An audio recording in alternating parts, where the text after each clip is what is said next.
Estamos começando mais um episódio de Cobogós. E não deixe de seguir as nossas redes sociais, Empreiteira Digital e Cobogós Oficial.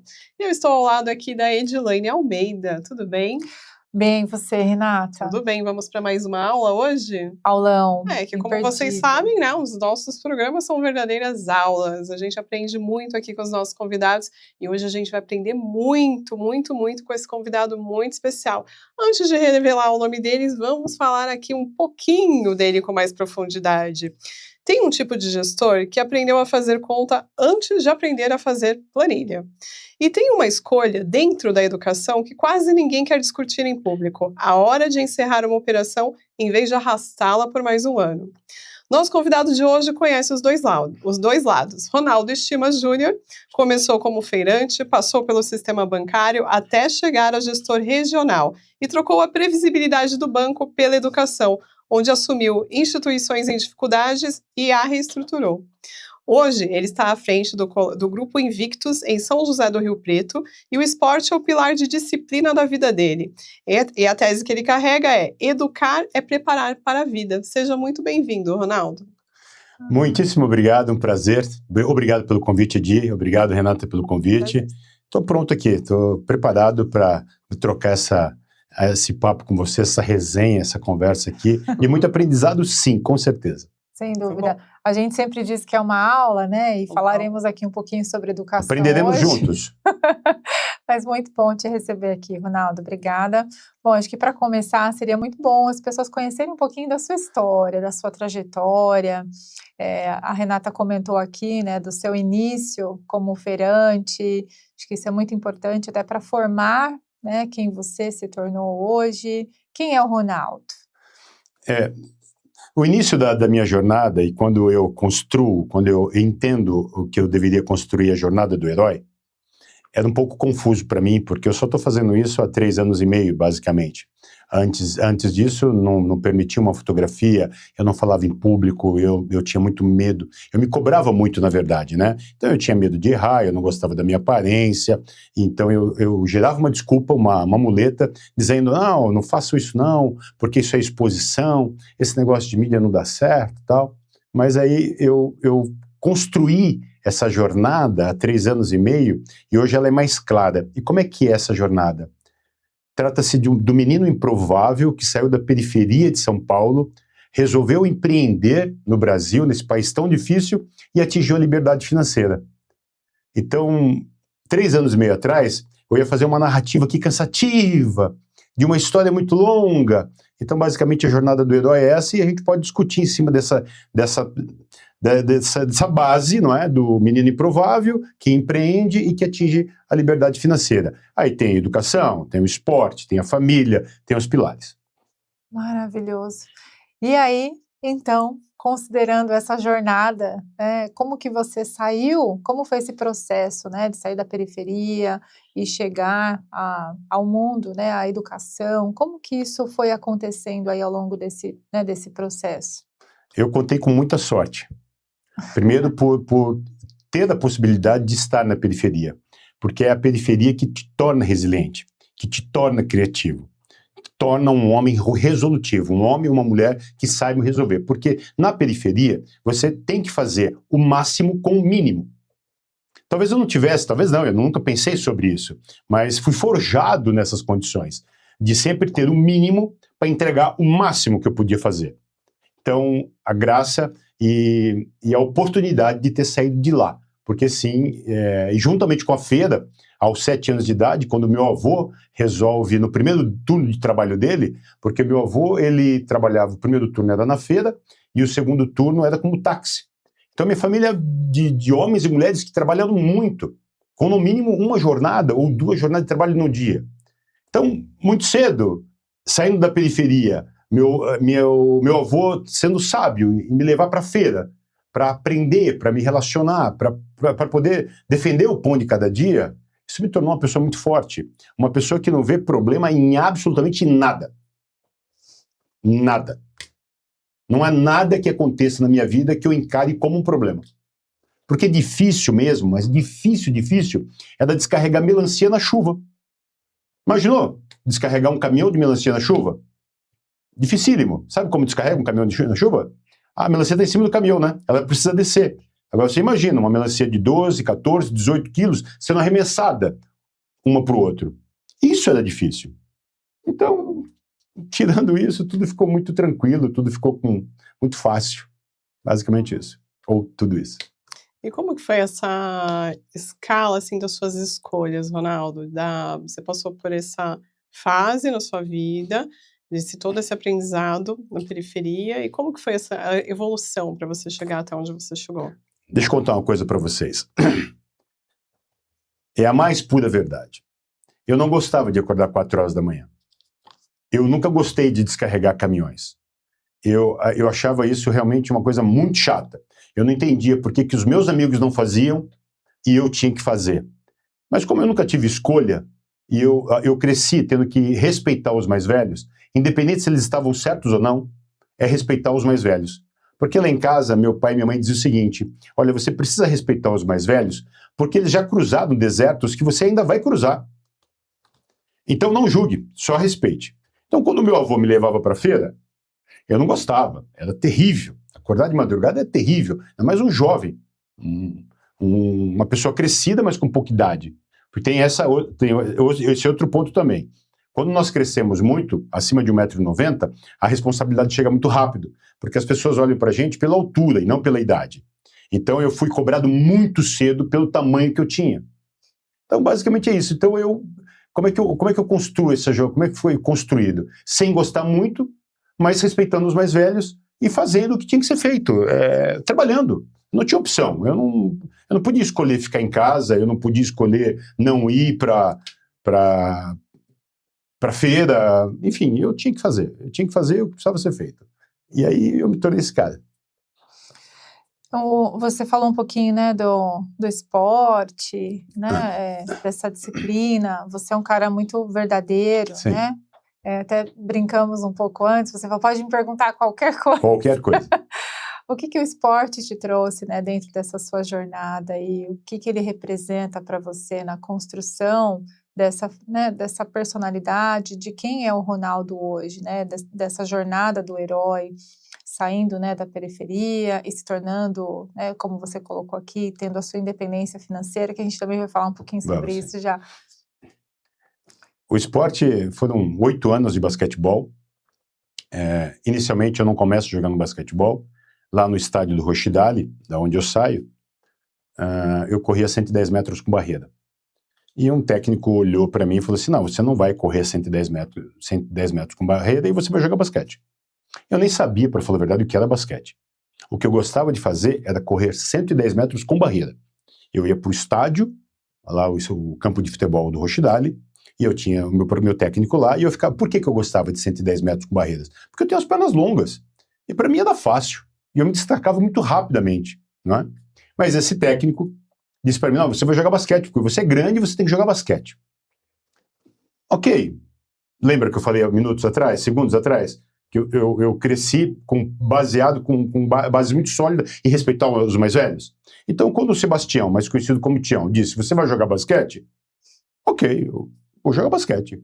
Ele me levou para um clube, esse clube chama Continental Parque Clube, fica em São Paulo, divisa com Osasco, e lá eu comecei minha jornada.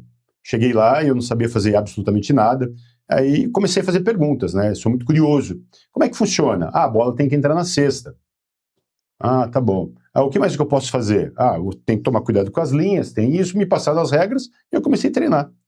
7 anos depois, eu, mesmo sem entender muito o que era basquete lá atrás, eu sou convocado para a seleção brasileira de basquetebol, fico entre os 10 melhores atletas do Brasil.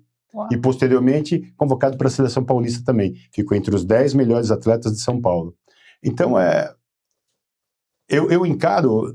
Normalmente, eu sou um soldado para as coisas que eu determino fazer. Quando eu entendi que o clube que eu estava, eu tinha que me destacar lá, porque ali eu ia conseguir comer, eu ia sair da rua, E seria o meu primeiro grupo de network. Hoje está muito em moda, né? Empreendedorismo, network, conexões, alianças, né?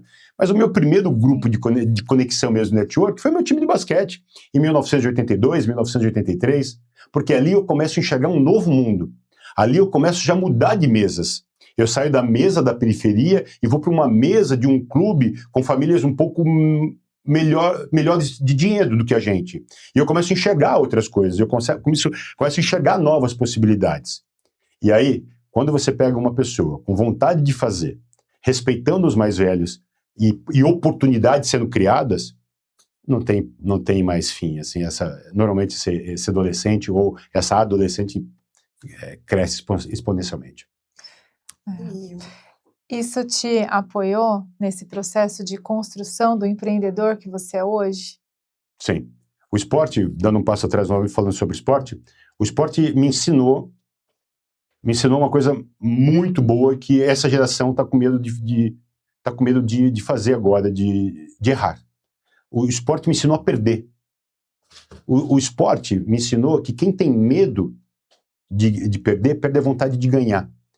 Então, no basquete, eu perdi mais do que ganhei. Então, essa vontade de querer sempre estar melhorando, sempre querer estar fazendo melhor. Olha, você precisa correr mais, corre mais do que todo mundo. Você precisa ter um abdômen mais forte, faz mais abdominal do que todo mundo. A sua bola precisa entrar, arremessa mais do que todo mundo. Eu consigo trazer isso hoje para o empreendedorismo, eu consigo trazer isso para a minha vida. Então, eu não tenho medo de errar. Afinal de contas, eu já errei mais de 80% das coisas que eu fiz na minha vida. E só acertei 20%. Eu estou com o Pareto contrário. 80% que coisa boa. em erros. E a disciplina também, né?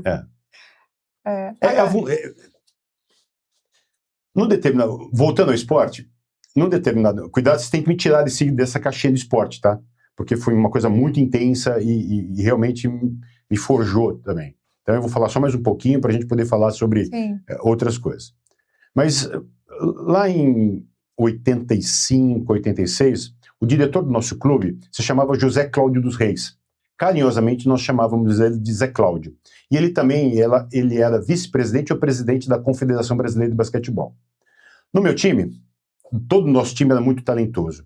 Mas dois em especial, eles sempre eram convocados para a seleção brasileira. André Brasolin e Ari Osvaldo. Todas as convocações, eles eram convocados. E eu não. E eu era titular desse time. E um belo dia eu fui lá falar com o Zé Cláudio. Pô, Zé, sabe o que está acontecendo? Puxa, o André toda convocação é convocado, o Ari toda convocação, o Ari é convocado. Por que eu nunca fui convocado? Ele falou assim, porque você é um jogador medíocre. Mas eu sou titular do meu time. Eu sei, mas um time de basquete precisa de 5 na quadra. E eu falei, como é que eu faço para ser convocado para a seleção brasileira? Ele falou assim, você vai ter que correr mais do que todo mundo, saltar mais do que todo mundo, e sua bola vai ter que entrar mais na cesta do que os outros. Quando você conseguir isso, certamente, quando vier a convocação da seleção brasileira, você vai ser convocado. Eu saí da sala do Zé Cláudio e comecei a correr mais do que todo mundo, saltar mais do que todo mundo e arremessar mais do que todo mundo. E coincidentemente, Renata, olha que coincidência. Olha que coincidência. Eu comecei a pular mais, acabava uma partida de 40 minutos, eu conseguia jogar outra partida de 40 minutos e minhas bolas começaram a cair mais na cesta. Olha aí. Aí então veio a convocação, não, né? Aí eu tive essa sorte, sabe? Só muito aí treino. A seleção brasileira teve a convocação da seleção e eu estava entre os 10. Tudo é sobre treino, né? E persistência. Agora, como é que a educação chegou na sua vida, Ronaldo? Por que educação? Eu preciso responder essa pergunta em 2 etapas. A primeira etapa é, antes de 2021, eu acreditava seriamente que educação não era para todo mundo. Porque eu regularmente estudei até a 4ª série primária e não conseguia sair da 4ª série primária. Posteriormente, eu assisti um programa de televisão que chamava Telecurso Segundo Grau. Passava lá na televisão, eu assistia as aulas de manhã e aí depois eu marcava as minhas provas e ia fazer as provas. Então eu tenho o colegial através do Telecurso Segundo Grau. Mas regularmente eu fui até o colégio até a 4ª série primária. Mas antes de 2021, eu me culpava por não ter feito essa jornada, por ter rompido esse processo de estudar. Hoje eu sei o que é estudar e sei o que é aprender, e nós vamos falar sobre isso. Mas eu quebro esse ciclo e me responsabilizava. até 2021. E por quê? Por que que um garoto se destacava no seu clube, no esporte, se destacava no seu trabalho, que era as feiras livres, e não conseguia se destacar no colégio? Eu não tinha essa resposta. Eu só entendi, e posso trazer essa resposta hoje para vocês, porque hoje eu sou mantenedor, hoje eu sou educador. Hoje eu sou dono de uma faculdade e dono de um colégio, que ensino crianças de 2 anos a 17 anos, a pré-vestibular. E o que acontecia? Quando eu estava no clube e eu errava, eu tinha um mentor, eu tinha um técnico que me corrigia e me orientava para o acerto. Na feira, eu me destacava nas vendas, porque lá eu tinha mentores também e professores, que no caso, meu pai, minha mãe, meu avô, minha avó, minha tia. A nossa barraca era uma barraca familiar. Então, quando eu errava, e errava muito, e no basquete errava muito também, não tenho dúvida disso. Mas lá na feira eu tinha o meu pai, minha mãe, minha tia, meu avô, minha avó, dizendo, olha, não é assim que faz, é assim que faz. Me mostrando o caminho certo. Quando eu fazia a minha jornada do colégio, eu não tinha mentores, eu não tinha professores. Eu tinha pessoas que me julgavam. Ele é grande e bobo, ele não presta atenção. O meu apelido no colégio era GB, grande e bobo. Como é que pode uma pessoa se destacar no trabalho, já ter independência aos 9 anos de idade, comprar o seu risole e seu suco com o seu dinheiro, se destacar num clube, coletivamente, profissionalmente, e não ter um bom desempenho no colégio? Mas eu não entendia isso. Eu só vim entender depois que eu comprei o Colégio Invictus. Aí hoje eu faço minha culpa. Teve responsabilidade sim, minha, mas o colégio também não soube me aceitar, não soube me entender e enxergar. E aí eu pergunto para vocês agora, quantos Ronaldos nós temos hoje na rede pública de ensino? Tendo a mesma jornada que eu tive, tendo que trabalhar e praticar um esporte e ter que ir para o colégio. É óbvio. Aos 9 anos de idade, eu ia para o colégio, eu já era um homem. Os meus amigos, os meus amiguinhos, eles abriam as lancheiras dele para comer o lanche que as mães mandavam para o colégio. Eu encostava na cantina e pedia meu risoles, e eu pagava com o meu dinheiro. E ninguém enxergava isso. Ninguém enxergava, os meus professores não enxergavam isso, os meus diretores, eles não enxergavam isso. Então como é que eu podia ficar numa sala de aula, parado por 2, 3, 4 horas, tendo que aprender a extensão do Brasil? Aquilo era dor para mim. Eu chegava em casa e eu dizia assim, mãe, escola não é para mim. Mãe, escola não é para mim. E minha mãe vinha com aquele argumento fantástico de mãe. Você tem que estudar porque suas irmãs estudam. Mas minhas irmãs não acordavam 4 horas da manhã e não iam para a feira. No frio, no sol, na chuva. Não vendiam, não compravam. Não tinham a responsabilidade, porque eu sabia que meu pai comprava tudo fiado no Ceasa e que nós tínhamos que ir para a feira, vender a mercadoria para pagar no dia seguinte. Minhas irmãs não tinham esse entendimento. Lógico, elas ajudavam minha mãe em casa, cuidavam da casa. Eu não tô dizendo que sou mais ou menos, mas a minha jornada era diferente da delas. E minha mãe dizia para mim, presta atenção, estude porque suas irmãs estudam. Hoje, eu entendo que o colégio também falhou muito no meu processo. Falhou, ao invés de me pegar e falar assim, rapaz, vem aqui, nós entendemos o seu rolê, mas vem aqui, você precisa de uma coisa que chama processo cognitivo. Você tem que desenvolver o seu pensamento, sua audição e sua fala. Nós temos que apontar aqui, exercer. Você vai ter que fazer bolinha de papel, porque isso vai te dar a condição de aprender e pegar mais firme num lápis e numa caneta. Ninguém me explicou isso. Eu aprendi isso com 51 anos de idade, comprando o colégio. Como foi essa decisão de comprar o colégio? O que Totalmente falta de responsabilidade. Uma falta de responsabilidade, assim, absurda. Você já tinha vontade de investir na educação? Lembra que eu falei? Que eu dizia, educação não é para todo mundo. Os meus filhos, eu tenho 2 filhos, Luiz Gustavo e Laura. Luiz é formado em educação física, ele especializou-se em cuidar de 50 a mais. Meu filho hoje, ele é personal trainer de uma aluna que tem 102 anos. Uau. Tá? A Laura, o ano que vem, se forma médica. Minha esposa é advogada. E então eu não faço apologia a não estudar. Muito pelo contrário, eu só por conta dessa minha experiência no colégio, eu dizia, isso não é para mim. Isso não é para mim. Até eu entender de que realmente eu queimei uma etapa e não desenvolvi o meu cérebro como deveria ter se desenvolvido. Mas aí eu compensei com aprender. Porque quando você fala de estudar, você tem um ciclo de 10, 12, 14, 15 anos, que muita gente cumpre esse ciclo de estudar e acha que tem que parar, que já fez tudo na vida. Como eu queimei essa etapa, eu venho no ciclo de aprender. E a diferença de estudar e aprender é que eu vou ter que aprender até o último dia da minha vida, basicamente. Então, o colégio, quando eu resolvo comprar, é um chamado de Deus. Tá? Mais uma vez eu sendo irresponsável, mais uma vez eu querendo resolver dores e entrando em guerras e que não eram minhas. Mas mesmo assim, eu peitei e fui. E o colégio mudou a minha vida. A educação transformou a minha vida. Eu me aproximei da minha família de uma maneira tão especial, tão surreal. E eu tenho certeza absoluta que foi a educação, que foi a compra do colégio que fez com que as pessoas me aceitassem melhor. Que eu só estou aqui hoje por conta da educação, falando com vocês, tendo o privilégio de falar com vocês. Dá um exemplo de antes e depois, assim, o que você reconhece assim como mais transformador? Amor, acolhimento. Eu, antes do colégio, muito direto, muito objetivo, muito certeiro, sniper, ok? O que precisa fazer? Tem que vender gasolina, tem que vender coxinha, tem que vender Coca-Cola, vamos fazer uma promoção com a coxinha, com a Coca-Cola, dá um desconto no combustível, é assim que resolve, faz. Basicamente. Quando eu chego no colégio, eu chego com a mesma visão. Pego o aluno, coloco um código de barra, pego o produto, festa junina, pego o material, coloco um código de barra, junto, faço a promoção e vai. Não vai. Não funciona. O professor tem que ter protagonismo dentro da sala de aula. Os professores hoje tornaram-se coadjuvantes, têm medo de tudo. 65% dos professores da rede pública de ensino já declararam ter sofrido algum tipo de violência. 65%. De cada 10 professores, quase 7 já receberam algum tipo de agressão dentro da sala de aula.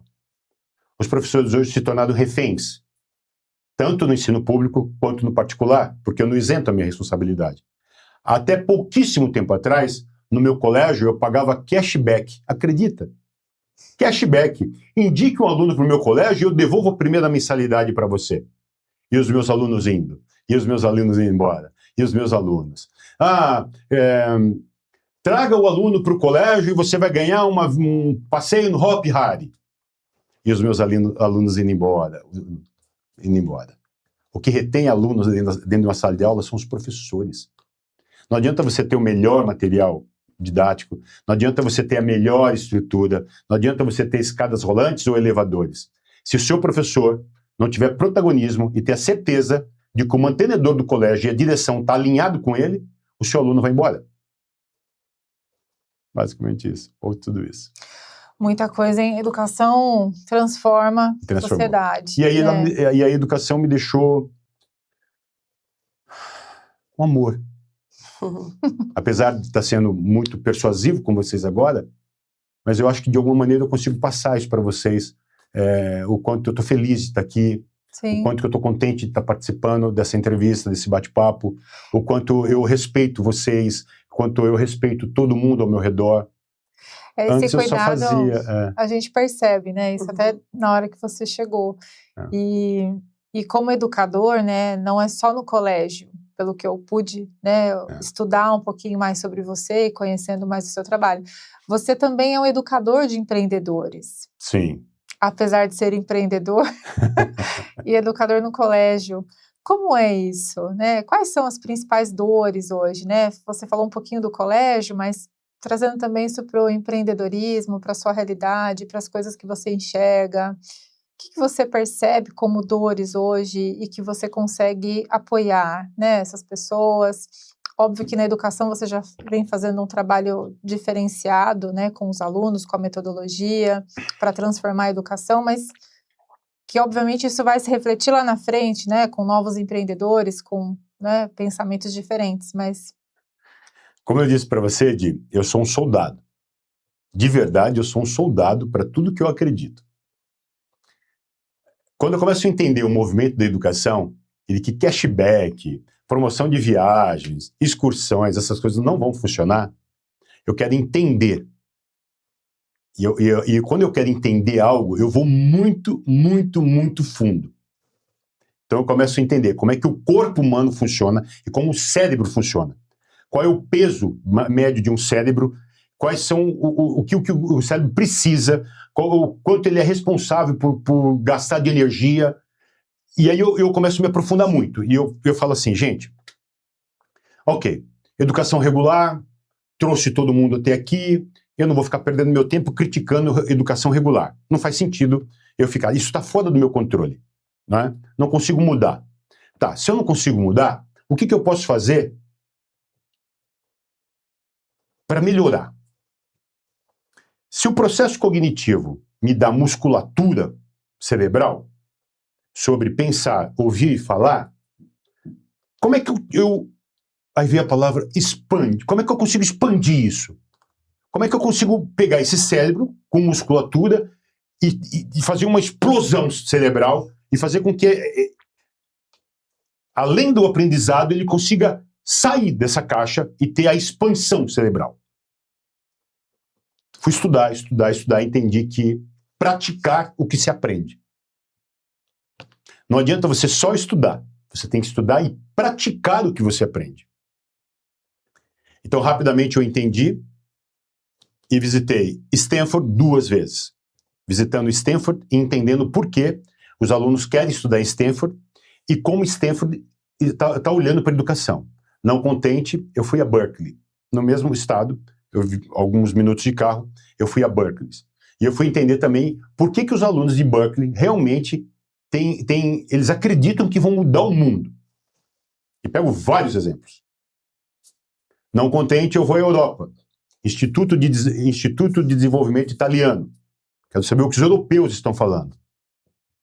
Depois eu vou à Inglaterra, em Cambridge e Oxford. E depois eu vou a Huawei, na China.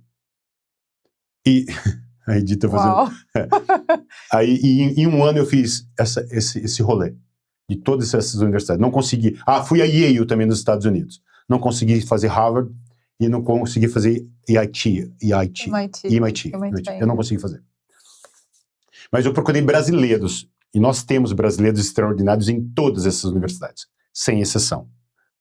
E fui querer entender por que eles acreditam realmente que eles vão mudar o mundo. E eu cheguei à conclusão de que você não precisa ter uma arma muito grande e você não precisa de reengenharia. Você só precisa de um colégio que segure as suas mãos e fale o que você precisa. Como é que o que eu preciso fazer como instituição para você voar, para você ser um cidadão do mundo. E é isso que nós implantamos no Colégio Invictus. Aí eu fui buscar um material didático que já está validado em 40 países. E que no Brasil o nosso colégio é o único, Shark Tank School. Tá? É o único colégio, eu pivoto esse material há 2 anos, 2025, 2026, agora em 2026 eu termino, e entrego esse material para a Sony e para a Carol Pfeiffer, que eles detêm o poder. O material didático é da Sony e a Carol detém o poder de comercialização. Uhum. Mas o nosso colégio está pivotando. Em 2026 eu entrego esse material e muito certamente Carol vai vender esse material, vai negociar esse material, porque não vai ser justo guardar esse material, e certamente ela, como uma excelente empreendedora, visionária, ela vai conseguir pegar esse material e colocar em todo o Brasil. Educação, prática e resolver problema. Educação, prática, resolver problema. Aí nós criamos o Sharkathon. O mesmo modelo do Hackathon, só que no modelo do Shark Tank. Então o que acontece lá no colégio, 2 vezes por ano? Problemas, resolvam. Basicamente isso. E antes de você chegar em todo esse resultado espetacular aí, essa experiência que você está falando, você fechou a operação, colégio? Não, no colégio eu comprei... Quando eu estava dando errado? Eu cheguei lá em maio de 2021 e o colégio está aberto até hoje. O que fechou foi a Faculdade Invictus. Nós abrimos, nós habilitamos, nós temos 4 cursos lá. Direito presencial, nota 5 no MEC, enfermagem, 4,5, tudo presencial. Cursos presenciais. E nós regulamos, validamos e tivemos o direito de abrir vagas. Mas não formatou, porque é impossível de disputar com o EAD. Né? Para ter um break-even na minha enfermagem, eu teria que ter um custo de mensalidade entre R$1.100 e R$1.200. Os concorrentes oferecem EAD para enfermagem a R$149,90. Em quanto tempo você percebeu que não ia? Um semestre. Um semestre. Um semestre. Não formatou, eu sou rápido. Mas nós temos a faculdade ainda. Sim. Estamos esperando completar 5 anos para poder pegar e também nos tornarmos um EAD para vender a nossa grade curricular para todo o Brasil. Tornarmos mais competitivos, porque não tem como você competir. Administração, curso de administração presencial, R$900. Os meus concorrentes, R$129,90. E se você fizer hoje, ele dá uma pós-graduação para ED, sabia? De graça. Olha só. Como é que eu vou colocar um aluno para pagar R$900, se ele pode fazer na casa dele e ainda pegar um amigo dele e dar uma graduação, uma pós-graduação, de graça, a R$149,90. Então, o EAD foi muito bom. Não estou criticando o EAD. O EAD democratizou a educação. Não poderia não existir o EAD, mas deveria ter controles. Regiões mais remotas, sim, focar no EAD. E como que você vê a educação nos próximos anos, Ronaldo? Tendo feito essa trip aí, conhecendo um pouquinho, né? É um desafio muito grande. Já se tem... Mas eu já sei o que já estão fazendo e o que nós vamos fazer também. Como é que você pretende transformar ainda mais esse processo educacional no país? Microcertificação e PBL. Microcertificação. Como vamos começar de cima para baixo? Faculdades. É possível hoje um aluno entrar e ficar 4 anos num curso numa faculdade? Em 2026? Não é mais interessante. Não sabe o que vai acontecer amanhã. Agora, se os cursos não podem parar de existir. Eles devem existir, mas ele precisa ser fragmentado. Exemplo, direito, ok? Introdução ao direito. 60 horas. 60 horas do primeiro semestre. Fecha o curso, fecha o ciclo, microcertificação para ele vai para o LinkedIn e já busca uma vaga com a especialidade dele. Compreende? Sim. Direito Civil 1, 40 horas. 40 horas dentro do semestre e ele já sai para estagiar com a grade curricular dele. Não dá mais para pegar Direito Penal 1 e colocar em 3, 4 semestres. É o que os Estados Unidos estão fazendo, que a Europa está fazendo. Microcertificações.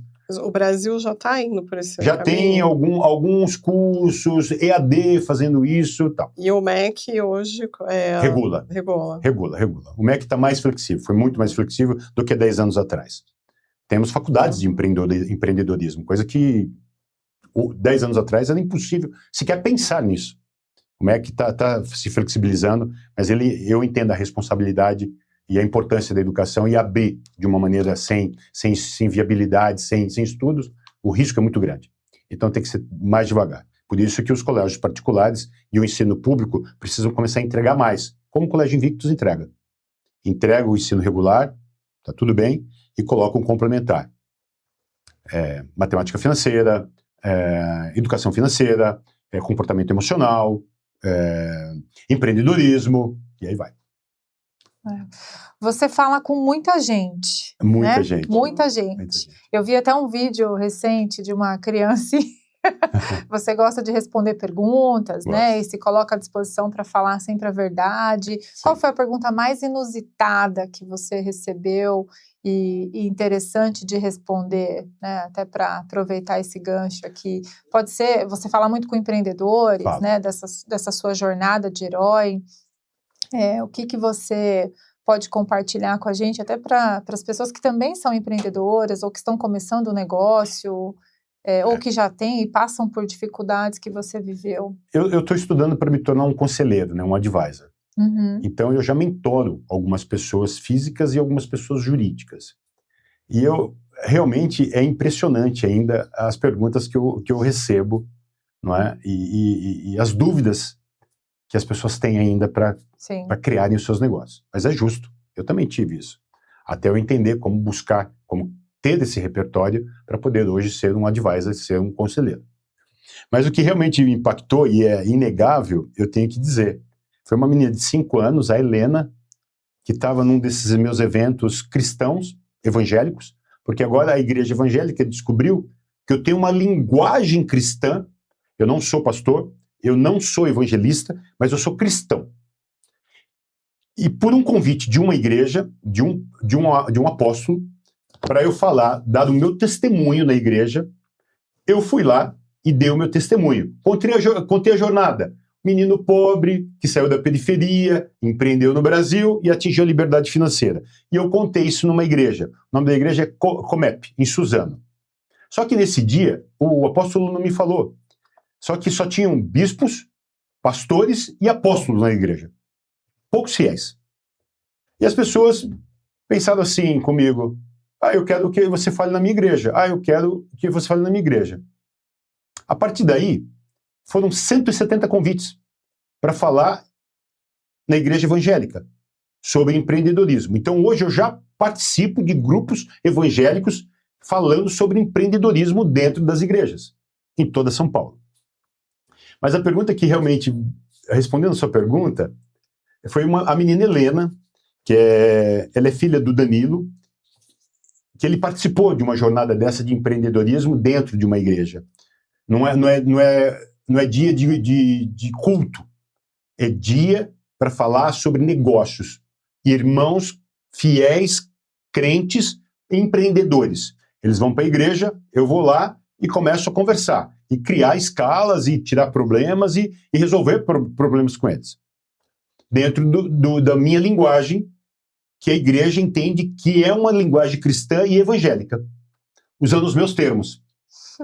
Bom, e pergunta, depois de quase 4 horas de perguntas, a Helena, com 5 anos de idade, ela vira para mim e pergunta assim: eu não gosto de ir para o colégio, o que eu faço? Você que é educador, né? Eu estava virado, quando eu vi uma vozinha feminina de uma criança, eu falei, e eu viro. Aí eu falei, oi? Ela com o microfone na mão assim, eu não gosto de ir pro colégio, o que eu faço? Aí eu vou lá e começo a conversar com ela. E depois dou um recado pro pai. Basicamente o que aconteceu comigo. O problema não é dela. O colégio está falhando com ela. Aí no final, depois que eu converso com ela, falo sobre o processo cognitivo, diferente da minha mãe. Você tem que estudar porque sua irmã estuda. Eu falei, olha, Helena, você tem que estudar, porque você não pode queimar, você não pode largar, você não pode queimar uma jornada. Essa jornada é muito importante para o teu cérebro. Aí falei sobre ouvir, sobre falar, sobre pensar. E é importantíssimo, porque vai fazer toda a diferença para você quando você tiver com a idade do tio. Então, eu expliquei para ela como uma criança de 5 anos. E depois eu falo, pai, presta atenção, que a Helena não está falando sobre ela. É sobre o colégio. Acho melhor só dar um pulinho lá para ver o que está acontecendo.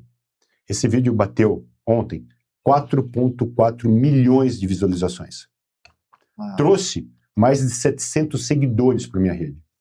Uma coisa inusitada, assim. Essa foi a pergunta mais surpreendente que eu recebi. Interessante. Mas mesmo assim, essa foi a mais inusitada. Mas eu já te dei dúvidas assim. Hoje mesmo, mentorando um casal, que eu vou poupá-los, não vou falar o nome deles, querendo adquirir uma casa. Chegaram no momento, eles estão empreendendo, querendo adquirir uma casa, e quando eu fui fazer o passo principal, falei, olha, você vai ter, antes de comprar essa casa, você vai ter que pedir os débitos municipais, estaduais e federais dessa casa, e uma certidão, uma matrícula atualizada desse imóvel, para você poder saber com quem você vai negociar essa casa. Porque às vezes a casa está no nome de um, está na casa do nome do outro, lá. Aí ele falou assim para mim, mas aqui no bairro ninguém tem escritura. É sobre isso. Sim. Aí você tem que trazer ele para o ponto, olha, presta atenção, não é porque todo mundo aceitou não ter escritura que vocês vão fazer um investimento de 300, 400 ou 500 mil reais e não vão ter a garantia de ter um bem. Aí, então, é esse nível de entendimento que você tem. Então, esse casal, muito provavelmente, que eu mentoro, iria ser mais uma pessoa dentro de uma manada de pessoas que compraram casas que não possuem documentos. Iam pegar todas as suas economias, no caso essa casa custa 380 mil reais, iam pagar. Iam ter uma folha de papel lá dizendo que é dele, que não é dele. Então, o nosso pequeno, médio empreendedor em São Paulo precisa de apoio. Precisa de apoio, precisa de orientação. E, infelizmente, nós não estamos entregando isso. E, Ronaldo, você defende, também aproveitando essa deixa, né, desse casal, enfim, dessa história, que a prosperidade, ela vem do trabalho e é o mérito do trabalho. Teve algum momento na sua vida que você foi testado nisso, assim, tipo, algo que você estava trabalhando demais, não estava dando certo, não veio o resultado. O que você fez? Isso aconteceu muitas vezes comigo. Muitas vezes. Eu tive vontade de parar muitas vezes. Muitas vezes. Muitas vezes eu achei que Deus realmente não ia me ajudar. Muitas e muitas vezes eu achei que eu não conseguiria chegar a lugar nenhum. Mas o esporte, né? Me deixou esse cara forte. A feira me ensinou. Vou dar um exemplo para vocês. Da feira. Meu avô, o Sr. José Estima, ele vendia maçãs. A ponta da barraca da minha família eram bacias de maçãs e peras. 5 peras e 5 maçãs. Ali eu aprendi, a minha primeira faculdade de economia foi ali, com as maçãs.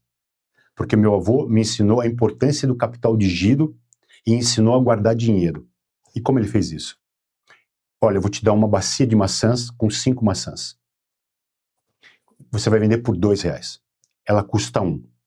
Depois que você vender essa bacia, você vai devolver um pro vô, porque o vô amanhã vai te dar outra bacia de maçãs. Esse dinheiro que sobrou, metade você guarda para dias difíceis e a outra metade você faz o que você quiser. Eu preciso falar mais alguma coisa? Eu aprendi isso com 7 anos de idade. Sabe qual é o maior erro dos empresários brasileiros? Gastar o capital de giro. Ele não tem as maçãs no dia seguinte, porque ele é otimista. Ele acha que amanhã as maçãs vão acontecer com cartão de crédito, com agiota, com dinheiro do banco, com isso ou com aquilo. Mas não precisa pensar muito, né? Então, se eu devolver os R$2, se naquele dia eu não gastar e devolver os R$2 pro meu avô, quantas bacias eu tenho no dia seguinte? 2. E se eu não gastar mais uma vez e devolver o dinheiro das 2 bacias, quantas bacias eu tenho no final no outro dia? 4. Ok? Então, a primeira faculdade de economia foi na feira aos 7 anos de idade. E agora, fazer o máximo com o mínimo. Um outro exemplo muito básico. As maçãs eram argentinas, vinham da Argentina. Ok. Todas elas vinham embrulhadas num papel. E elas possuíam uma camada de papelão para proteger uma camada da outra. Porque uma caixa de maçã vinha 120, 112, 130 maçãs. Então, tinha a bandeja que separava as maçãs para não ter atrito e não machucá-las. Ok. O que nós fazíamos? Eu não sabia, mas meu avô guardava as caixas, guardava os papéis e as bandejas. Então o meu avô vendia as maçãs, vendia o papel, vendia a bandeja para acústico, me deixava na garagem dele, me dava um pé de cabra, eu desmontava, ele me ensinou a desmontar a caixa, porque os pregos eram novos, eu sacava os pregos, ele vendia os pregos e as ripas ele vendia para um cidadão que ficava embaixo, ali perto da Gastão Vidigal, no Ceasa, ele fazia casinhas para cachorro. E recentemente eu descobri que a filha da Vilma também usava um pouco dessas madeiras para fazer casinhas de boneca. Olha aí. Então Se eu empreender. o máximo do mínimo. As pessoas hoje estão preocupadas em reinventar rodas. Então, o meu avô não, ele deu aula de administração, aula de economia, de cidadania, de ESG. Meu avô, em 1977, já pensava em ESG. Não descartava, não desperdiçava. Sobre isso. Eu tive a sorte de ser criado por essa família. Extraordinária. Extraordinária. Que maravilhoso, né? Nós estamos indo para o final, mas eu queria só que você dissesse para a gente, antes de deixar seus contatos, né? Enfim, você teria feito algo diferente? Você hoje chegou num nível de independência financeira, né? Enfim, mas algo que você teria feito diferente ou se arrepende muito? Ou... Absolutamente nada. Faria tudo exatamente o que eu fiz. Exatamente Porque, na verdade, não fui eu que fiz, né? Eu tive pessoas que me criaram essas oportunidades. Eu tive minha família, que foi sem palavras, que me tornou, que me fez esse homem. Eu tive minha esposa, Ana Cláudia, minha namorada, minha noiva, minha esposa, e é a última pessoa que eu quero ver vivo nessa vida, não é? É minha única... ela me transformou de uma maneira assim, não seria possível estar aqui se não fosse ela, não é? Então, esse conjunto da feira, do esporte, da Ana Cláudia, das oportunidades, como eu enxergava as oportunidades, né, eu enxergava.